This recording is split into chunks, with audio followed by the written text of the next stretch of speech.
বিদেশে মানুষ এমনিতে আসতে চায় না, বুঝছেন? যেখানে কাজ করবেন আপনার কাজের সাইডের যে সৌন্দর্যতা, সেটা দেখলে আপনার মন মানসিকতা এমনিতেই ভালো হয়ে যাবে। তবে বিদেশটা ভাই এত সহজ না, যেটা বলতে চাইতেছিলাম। বিদেশে মানুষ প্রথমার্ধে যারা নতুন তাদের মনের মধ্যে একটা আকাঙ্ক্ষা থাকে যে আমি বিদেশ গেলে অনেক কিছু করবো। আসলে বাস্তবতা তার থেকে অনেকটা ভিন্ন। এই দেখতেছেন আমি যেখানে আছি মূলত এটা সাগর পাড়। আপনারা দেখলেই একটা মনের মধ্যে একটা শান্ত না দেওয়ার মতো একটা জায়গা, যেখানে আপনি আসলে আপনার মন মানসিকতা সব থেকে ভালো হওয়ার সম্ভাবনা বেশি।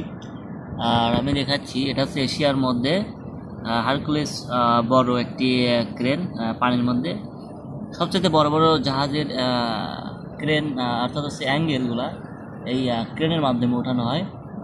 তো আজকের ভিউটা মাশাল্লাহ অনেক সুন্দর, দেখতে অনেক ভালো লাগতেছে।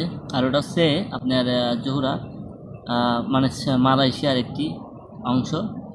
আর আসলে কি বলবো, বলার কোনো কিছু নাই।